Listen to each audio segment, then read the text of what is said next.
আসসালামু আলাইকুম এভরিওয়ান, কেমন আছেন সবাই? আশা করি আল্লাহর অশেষ রহমতে সবাই খুব ভালো আছেন।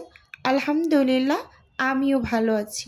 স্বর্ণাজ কিচেনে সবাইকে আরও একবার ওয়েলকাম করছি নতুন একটি রেসিপি দেখার জন্য। আজকে আমি তৈরি করে দেখাবো কাঁচা আলু ও মুসুরির ডাল দিয়ে ভীষণ মজাদার একটা স্ন্যাক্স রেসিপি। প্রথমেই এখানে আমি একটা আলু আর গাজরের অর্ধেকটা পরিমাণ খোসা ছাড়িয়ে নিয়েছি। এখন আলু আর গাজরটাকে আমি সাইডে রেখে একটা গ্রেটার নিয়ে নিয়েছি। এই যে চিকন সাইডটা দিয়ে আমি আলুটাকে গ্রেট করে নিচ্ছি। আলুটা কিন্তু বেশ মোটামুটি একটু বড় সাইজের। এই যে খুব সুন্দরভাবে আলুটাকে আমি গ্রেটার দিয়ে গ্রেট করে নিয়েছি। এখন আমি গাজরটাকেও গ্রেট করে নেব।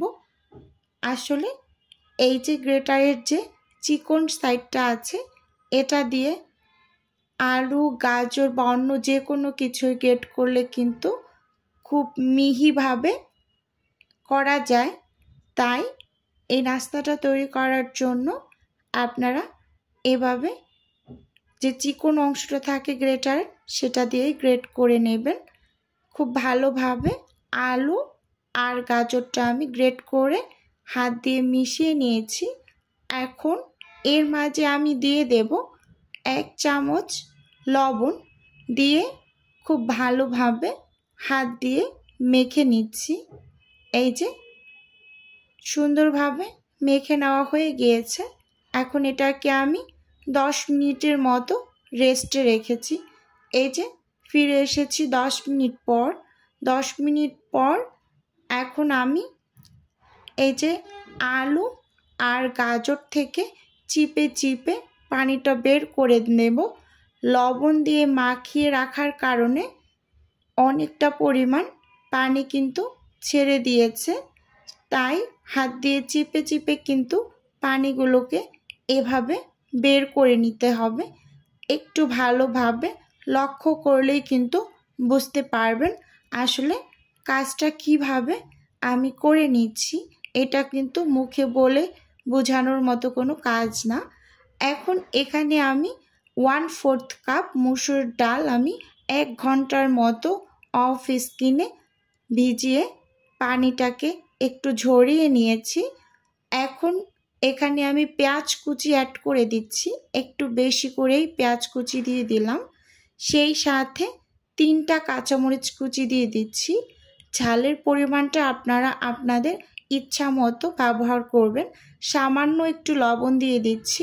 লবণটা একটু বুঝে শুনে অ্যাড করতে হবে, কারণ আমি চাট মশলাও ব্যবহার করব। এখন দিয়ে দিলাম 1/2 চা চামচ মরিচের গুঁড়ো, 1/2 চা চামচ হলুদের গুঁড়ো, 1/2 চা চামচ ভাজা জিরার গুঁড়ো ও সেই সাথে দিয়ে দিচ্ছি 1/2 চা চামচ ধনিয়ার গুঁড়ো। এখন এর মাঝে দিয়ে দেব আমি 1.5 টেবিল চামচ বেসন। আমি এখানে 1.5 টেবিল চামচ বেসন ব্যবহার করেছি, তাই 1.5 টেবিল চামচ আমি চালের গুঁড়াও ব্যবহার করছি। বেসন আর চালের গুঁড়ার পরিমাণটা সব সময় সম পরিমাণ নেওয়ার চেষ্টা করবেন, এতে করে অনেকটা ক্রিস্পি হয়।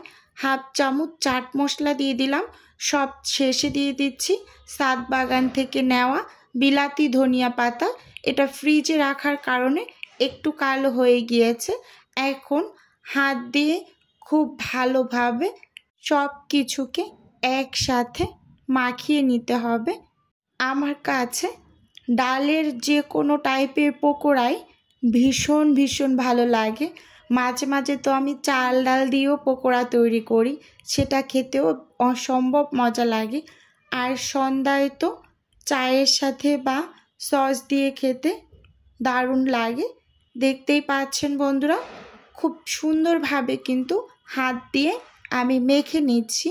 এখানে চালের গুঁড়োটা ব্যবহার করার কারণে কিন্তু খুব বেশি পরিমাণ ক্রিস্পি হবে। চাইলে কেউ এখানে একটা ডিমও ব্যবহার করতে পারেন, তাহলে ক্রিস্পিনেসটা একটু কম হবে। এই যে এরকম ছোট ছোট করে আমি এখন তেলের মাঝে ভেজে নেব। চুলোতে আমি একটা প্যানে পরিমাণ মতো তেল গরম করে নিয়েছি। এখন একটা একটা করে নাস্তাগুলোকে আমি ছেড়ে দিচ্ছি। দেখতেই পাচ্ছেন। ভিডিওর এই পর্যায়ে এসে আমার প্রিয় আপু এবং ভাইদের কাছে একটা অনুরোধ রাখছি, আমার ভিডিওর কোনো অংশ যদি আপনার কাছে একটুখানি হলেও ভালো লেগে যায় তাহলে অবশ্যই চ্যানেলটি সাবস্ক্রাইব করে আমার সাথে থাকার অনুরোধ রইল। আর ভিডিওর শুরুতে একটা লাইক দিয়ে ভিডিও দেখা কন্টিনিউ করবেন আমি আশা করি। এই যে দেখুন, খুব সুন্দরভাবে কিন্তু আমি উল্টে পাল্টে পকোড়াগুলোকে ভেজে নিচ্ছি। এই পকোড়াগুলো একটু কালার করে ভেজে নেব আমি। আর একটু কালার করে ভেজে নিলে হবে কি, খুব বেশি পরিমাণ ক্রিস্পি হবে এবং অনেকক্ষণ পর্যন্ত এই ক্রিস্পিনেসটা থাকবে।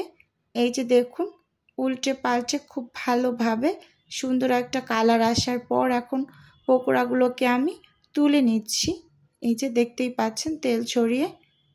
আর মাশাআল্লাহ কতটা সুন্দর হয়েছে দেখতেই পাচ্ছেন নিশ্চয়ই। খেতে কিন্তু অসম্ভব ভালো লাগে। আপনারা এইভাবে করে একবার হলেও ট্রাই করে দেখবেন।